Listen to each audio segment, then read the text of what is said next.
오늘 읽은 본문의 말씀을 중심으로 해서 또 다른 보혜사라는 제목으로 잠시 말씀 앞으로 나아가기를 소원합니다.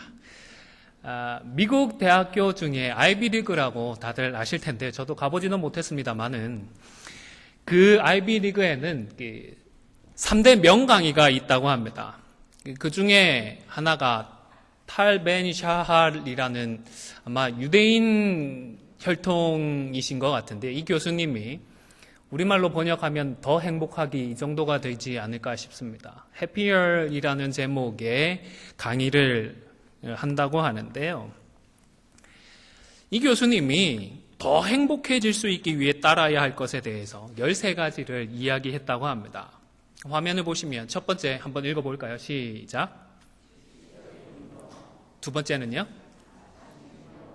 어렵지 않습니다. 더 행복하기 위해서 거창한 거 할 필요 없습니다. 3번입니다. 4번이요? 5번, 6번, 7번, 8번, 9번, 10번. 어렵나요? 별로 어렵지 않은 것 같아요. 더 행복하기 위해서 우리가 그렇게 힘들게 고생할 필요가 없는 것 같아요. 그런데 13가지라고 했는데 왜 10가지 뿐이냐? 이 3가지는 평범하지만은 않은 것 같아요. 11번째는 문제점을 마주하라고 도전을 했습니다. 보통 문제가 생기면 좀 피하고 싶잖아요. 무시해버리고 싶은데 오히려 교수님은 마주하는 자세를 가지라고 강의를 하셨다고 합니다. 그리고 실패도 받아들이라고 했습니다. 실패한 일에 대해서는 우리가 빨리 잊어버리고 싶고 그 사실을 부정하고 싶은데 실패 역시 우리의 삶의 일부분이고 그 실패로부터 교훈을 얻고 발전하라고 도전을 했다는 것입니다. 남 탓해버리거나 환경을 탓하지 말고 그렇게 내가 배울 것들을 배워서 더 나아지면 된다는 것입니다. 그리고 개인적으로는 요 13번에 있는 내용에 도전을 좀 받았습니다. 물건이 아닌 경험을 얻기 위해서 돈을 써라. 이 돈을 쓰는데 사실 비를 낼 때는 조금 기분이 안 좋긴 한데 그런 경우만 빼면 돈을 쓰면 기분이 좀 좋기는 한 것 같습니다. 그러시죠? 저만 그런가요? 영국 속담에 보면 하루 행복하려면 이발소에 가서 머리를 깎고 일주일 행복해지고 싶거든 결혼을 해라. 1개월 정도라면 말을 사고 1년 정도라면 새 집을 지어라. 그런데 평생토록 행복하기를 원한다면 정직한 인간이 되어라. 이런 속담이 영국에 있다고 합니다. 좀 이상하기는 합니다. 영국 사람들한테는 결혼하면 겨우 일주일 행복한지 새 집을 사면 1년이나 행복한데 결혼을 했는데 고작 왜 일주일인지 저는 동의가 되지 않습니다. 그런데 요즘은 이렇게 말을 한다고 하네요. 같이 한번 읽어볼까요? 시작.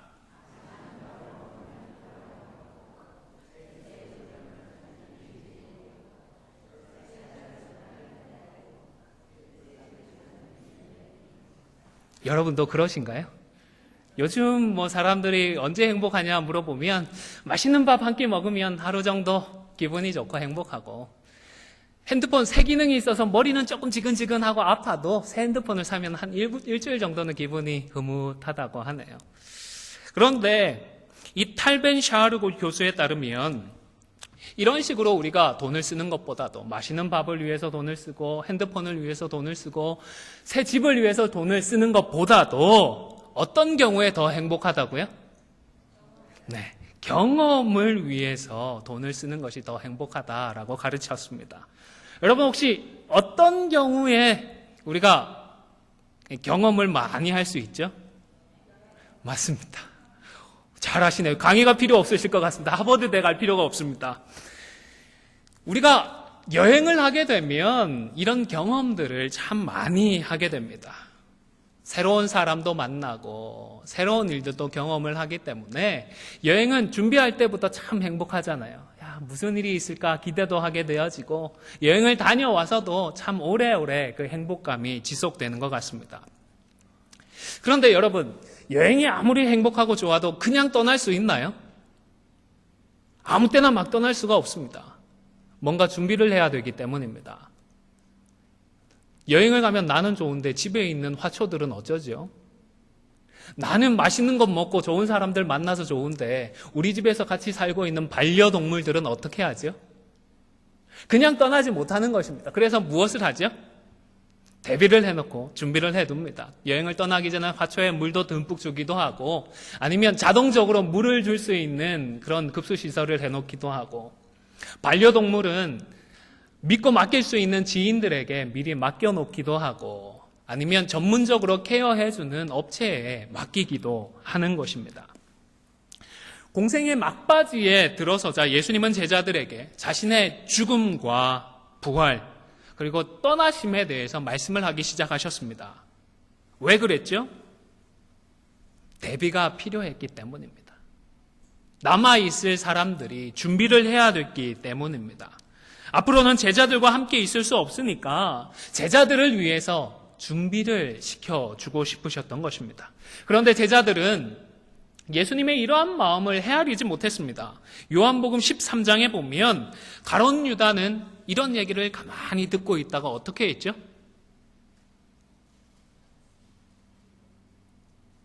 그래? 예수님 떠나셔? 그러면 잘됐다. 그냥 팔아버리고 말지 하며 예수님을 팔아버리기 위해서 떠나버리고 말았습니다. 또 예수님의 말씀을 제대로 이해하지 못한 베드로는 무슨 얘기를 했죠? 예수님이 가려고 하시는 것이 어딘지도 모르면서 자기도 어떻게 해요? 예수님 저도 따라갈게요. 저도 끝까지 거기 가겠습니다. 거기가 어디죠? 십자가인데 그것도 모르면서 무조건 가겠다라고 객기를 부렸습니다. 그리고 이제 14장에 들어와서 빌립과의 대화가 기록이 되어 있습니다.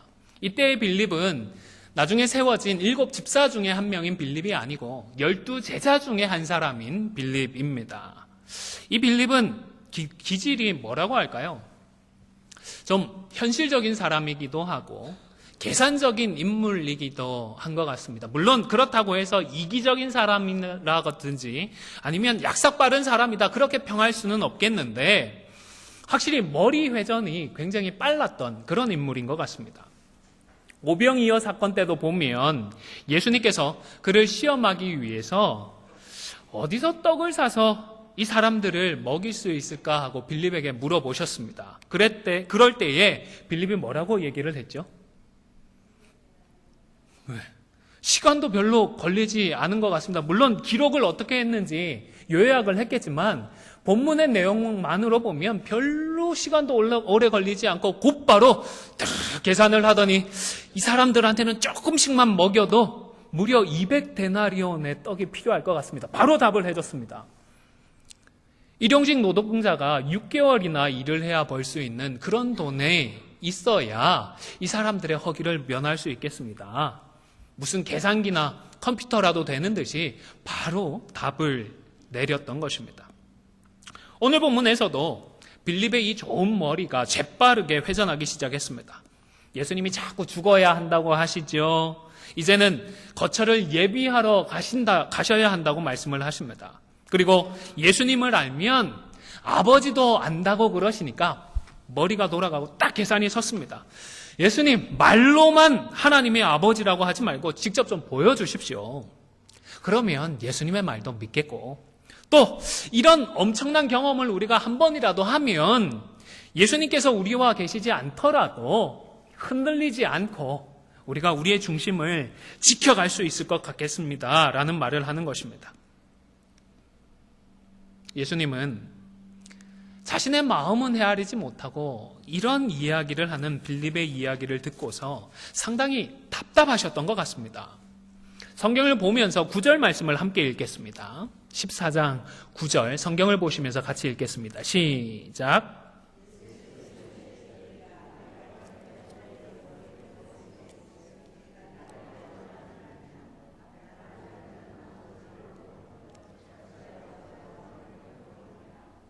예수님께서 칭찬하는 투로 들리세요? 저는 아닌 것 같아요. 너무 답답하신 것 같아요. 안타까운 것 같아요. 그렇게 오래 같이 있었는데 왜 이 정도밖에 모르냐, 이런 말밖에 할지 모르냐며 책망조로 말씀을 하시는 것 같습니다. 그동안 예수님께서 하셨던 그 말씀이 있었습니다. 예수님께서 보여주셨던 많은 이적들도 있었습니다. 그 모든 것들을 보면 정말로 예수님이 하나님의 아들이신 것을 알 수 있었을 것입니다. 똑같이 거의 비슷하게 경험을 하고 그 결과로 예수님이 그리스도시라는 사실을, 하나님의 아들이라는 사실을 경험했던 다른 제자가 있었습니다. 누구죠? 마태복음 16장 16절에 보면 주는 그리스도시요 살아계신 하나님의 아들이십니다 라고 고백했던 사람이 누구죠? 네, 베드로는 빌립과 함께 다니면서 대부분의 것들을 같이 경험했던 베드로는 예수님이 하나님의 아들이십니다, 그렇게 고백을 할 수 있었는데, 베드로는 보았던 것들, 베드로는 고백했던 것들을 왜 빌립은 보지 못했던 것일까요? 왜 빌립은 고백하지 못했던 것일까요?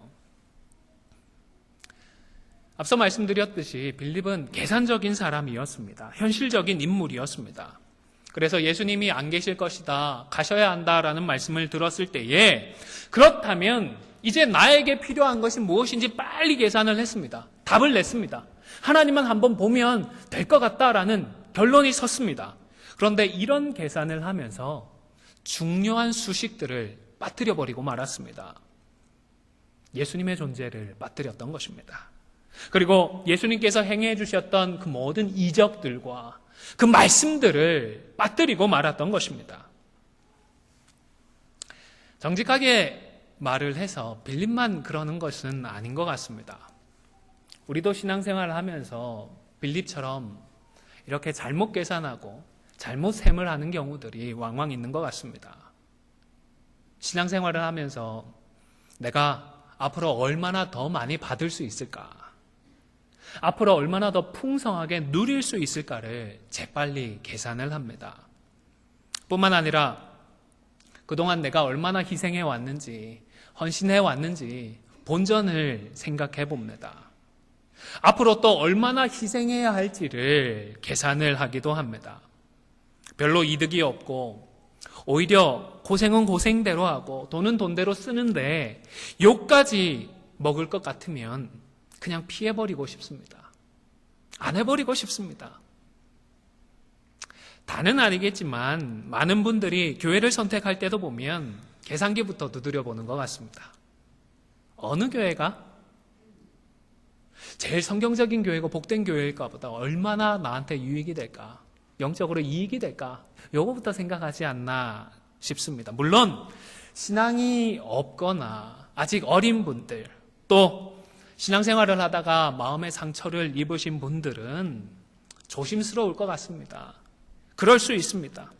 이렇게 계산을 해서라도 좋은 교회를 찾아서 믿음이 생기고 믿음이 회복되고 상처가 회복되면 좋겠습니다. 그러나 그럼에도 불구하고 이미 중생한 성도들이라면 잊지 말아야 할 한 가지 사실이 있는데,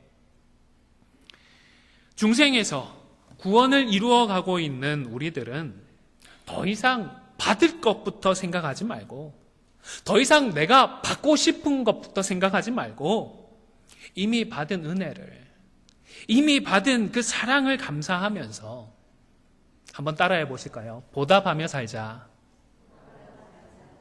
감사하며 보답하자. 예수님께서 우리를 위해서 어떤 희생을 하셨는지, 어떤 은혜를 베푸셨는지, 어떤 사랑을 주셨는지 잘 아시잖아요. 우리가 이미 그것들을 받았습니다. 그것들을 누리고 있습니다. 그것들을 잊지 말아야 하는 것입니다. 여러분, 참 고생하면서 자녀들 키우셨잖아요. 지금도 키우고 계시고요. 자녀들 사랑으로 키워줬는데 다 커서도 자기들에게 이게 이익인지 아닌지 막 계산만 하는 자녀들이 있다 그러면 기분이 어떠실까요? 부모를 만날 때도 자기들한테 꼭 필요할 때만 찾아오는 자녀들, 그 속이 들여다보이면 기분이 어떠실까요? 그런 자녀들이 없겠지만 그렇다면 딱히 기분이 좋지만은 않을 것입니다. 우리 하나님의 마음은 어떠실까요? 우리 주님의 마음은 어떠실까요? 아직까지도 필요한 것, 이익되는 것, 그런 것들만 찾기 위하여서 주님을 부르짖는 우리 성도들을 바라보시는 우리 하나님은 과연 어떨까요?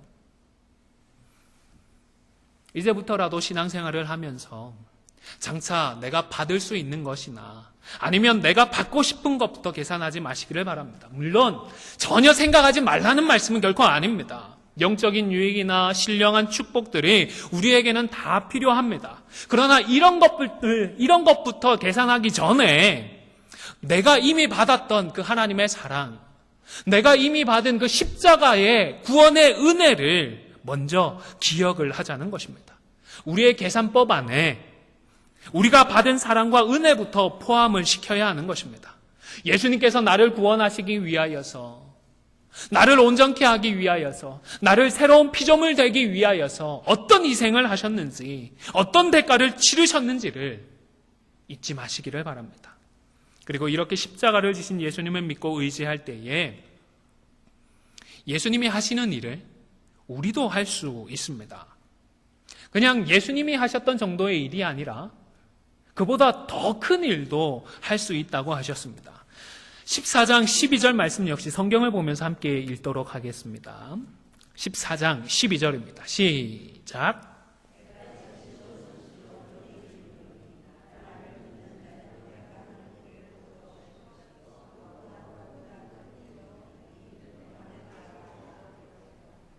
아멘. 예수님보다 어떤 일까지 할 수 있다고요? 더 큰 일을 우리가 할 수 있다 말씀을 하셨습니다. 자, 그러면 이 땅에 오신 예수님께서 하셨던 일이 무엇이죠?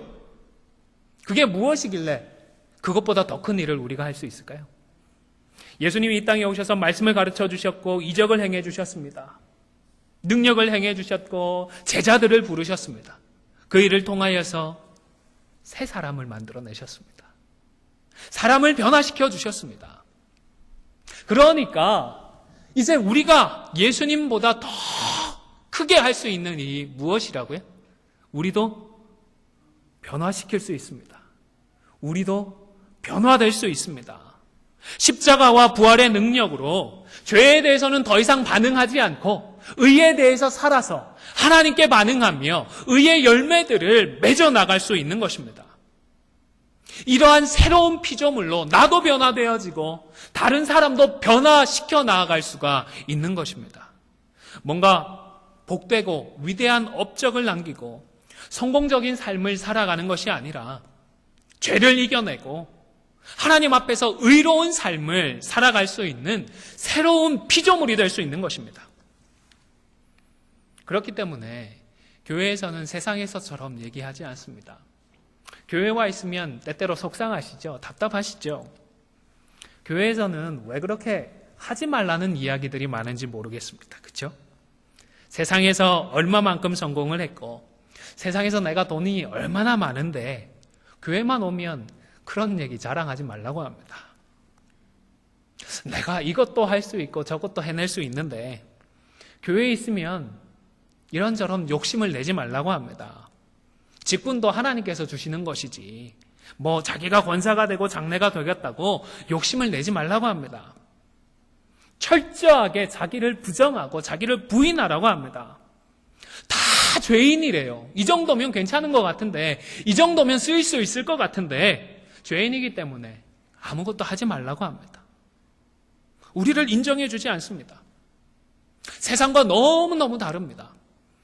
오히려 이 세상이 우리를 더 인정해주고 더 믿어주는 것 같습니다. 우리 안에 있는 그 가능성을 세상이 더 신뢰해주는 것 같습니다. 사실 능력 있는 사람들이 세상에서 이루어내는 것들을 보면 어마어마하죠. 입이 쫙 벌어집니다.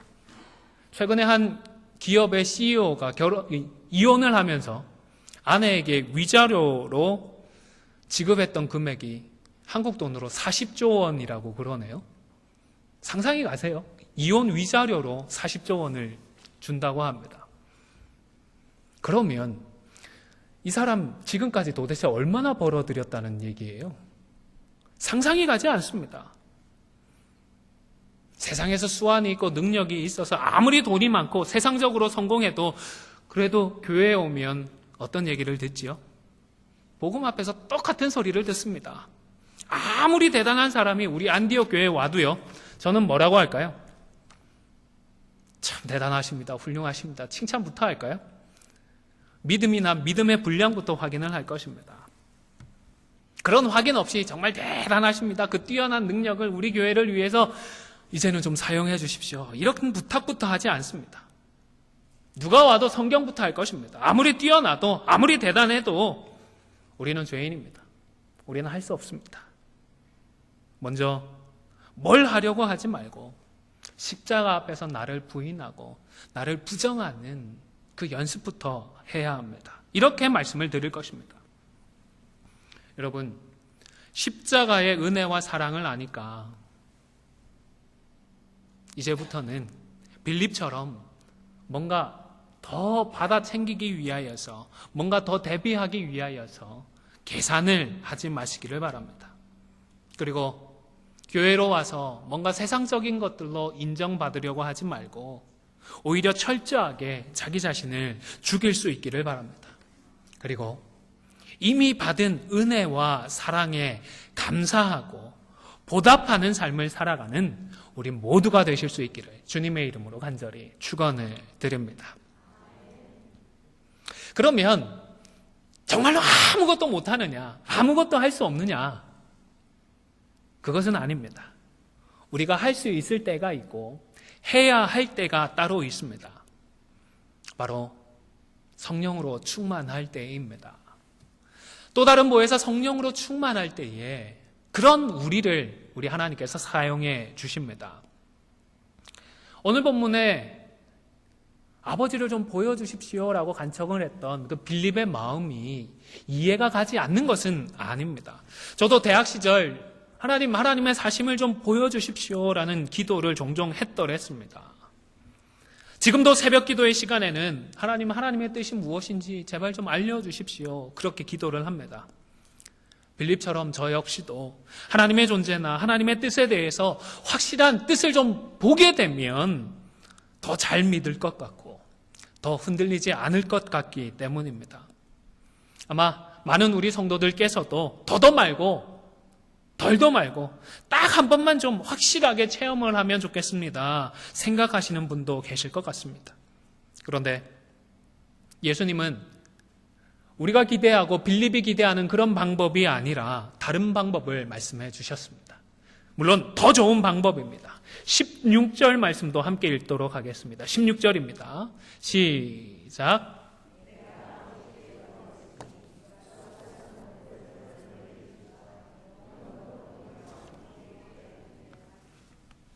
예수님은요, 한번 아버지 하나님을 보고서 엄청난 경험을 했다며 그것 하나 붙들고 사는 정도가 아니라 또 다른 보혜사 성령 하나님을 보내어 주셔서 영원토록 우리와 함께 계시도록 해주셨습니다. 한 번으로 끝나는 것이 아니라 영원토록입니다. 영원토록이라는 말은 진짜 영원입니다. 예수님 나중에 다시 오실 것입니다. 재림하실 것입니다. 그 재림 이후에는 성령께서 어떻게 하실까요? 우리를 떠나시나요? 아닙니다. 영원토록 우리와 안에 거하신다고 하셨으니까 주님 다시 오셔서 우리의 구원이 완성된 그 이후에도 성령님 우리와 함께 하시면서 영원토록 우리와 복된 교제를 누리시는 것입니다.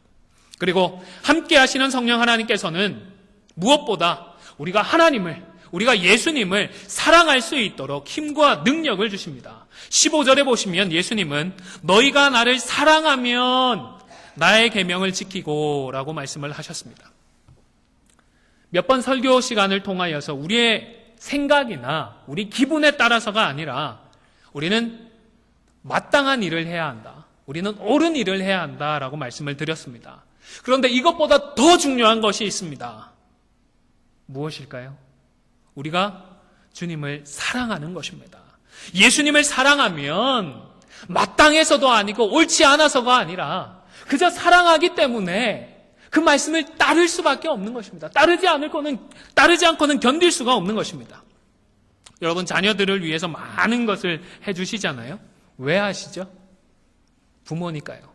부모니까 마땅해서 그렇게 하는 것이 옳기 때문에 자녀들을 사랑해 주십니다. 그러나 이것만으로 충분히 설명이 되지 않습니다. 내가 우리의 자녀를 어떻게 하기 때문이죠? 사랑하기 때문입니다. 내가 부모고 이 아이들이 자식이지만 남의 자식은 그만큼 챙겨주지 않습니다. 그만큼 사랑하지 못하기 때문입니다. 내 생명만큼, 내 생명과 바꿀 만큼 사랑하니까 정말로 자녀들에게 아낌없이 다 주셨던 것 아니겠습니까? 마찬가지입니다. 우리가 주님을 그 어떤 것보다도 사랑할 때에 우리는 예수님의 말씀을 기억합니다. 우리가 예수님을 사랑할 때에 예수님의 말씀을 기억하고 그 말씀을 따르게 됩니다. 말씀대로 살아가게 되는 것입니다. 그리고 이러한 15절 말씀 다음에 16절에 이르러서 예수님은 또 다른 보혜사 성령을 보내어 주신다라고 말씀을 하셨던 것입니다. 왜 보혜사 성령을 보내어 주시는 걸까요? 성령께서 오셔서 예수님을 사랑하게 해주시기 때문인 것입니다. 우리가 우리의 온 마음을 다해서 예수님을 사랑할 수 있도록 성령은 우리 안에서 역사해 주십니다. 사랑함으로 예수님의 말씀을 기꺼이 따를 수 있도록 성령 하나님께서 우리 안에서 역사해 주십니다. 앞서 교회에서는 뭘 그렇게 못하게 하냐 속상할 지경이라고 말씀을 드렸습니다. 그러나 이렇게 또 다른 보혜사 성령께서 우리 안에 내주하시고 우리를 인도하시고 조명하시기 시작하면 성령으로 우리가 충만하게 되면 그제서는 우리가 할 수 있습니다. 이때부터는 우리가 해야 합니다. 우리 자신에게는 죄와 싸워서 이길 수 있는 아무런 능력도 없지만 성령께서 계시면 그제부터는 우리가 죄와 싸워서 이길 수 있기 때문입니다. 하나님을 향하여 살고 의에 대해서 반응을 하며 의의 열매를 맺어갈 수 있는 새로운 피조물로서 비로소 살아 움직일 수가 있는 것입니다. 성령 안에서 그제서야 우리에게는 정말로 무한한 가능성이 허락되어집니다. 그리고 이렇게 성령 충만할 때에 하나님과 교제하는 가운데에 정말로 참으로 복된 천국의 복락을 우리는 누릴 수가 있는 것입니다. 서두에 말씀을 드렸던 그 영국의 속담을 다시 생각해 보시기를 바랍니다. 영국 속담에서는 평생토록 행복하기를 원한다면 어떤 사람이 되라고요? 여러분, 정직하면 정말로 그렇게 행복할까요? 저는 아닌 것 같습니다. 이런 이야기를 하는 배경은 어느 정도 이해할 수 있겠지만 인간의 참된 행복은 단지 정직한 태도 정도에 의해서 좌우되지 않습니다. 사랑하는 성도 여러분, 우리의 참된 행복은 예수 그리스도 안에서만 가능합니다. 그런데 예수님은 처소를 예비하셔야 하기 때문에 더 이상 이 땅에 우리와 함께 계실 수 없었습니다. 그래서 같은 하나님의 본체이신 성령 하나님을 또 다른 보혜사 성령을 보내어 주시고 우리와 함께 하시며 우리 속에 거주하도록 해 주셨습니다. 우리와 함께 하시면서 우리를 위로해 주시고 우리를 이끌어 주시고 인도해 주고 계십니다. 이 성령의 충만을 기도하고 간구해야 합니다. 예수님의 이름으로 간절히 구하셔서 성령의 충만함을 입어야 합니다. 성령으로 충만할 때에 우리는 이 땅에서 그 어떤 것도 그 누구도 우리에게 줄 수 없는 참된 행복을 누릴 수가 있습니다. 그리고 성령 충만할 때에는 무엇보다 우리의 심령이 변화를 입습니다. 주님을 닮아가게 되어집니다. 그리하여 더욱더 우리 하나님과 깊은 교제를 경험할 수가 있게 되는 것입니다. 사랑하는 성도 여러분, 날마다 성령의 충만함을 사모하시고 간구하셔서 성령 충만함을 입고 죄의 권세를 이겨내고 성령을 통해 허락하시는 그 천국의 참된 복락을 누리며 성령의 능력으로 우리에게 허락되어진 사명까지 온전히 감당하는 우리 모든 안디옥 교회의 성도들 다 되시기를 주님의 이름으로 간절히 축원을 드립니다.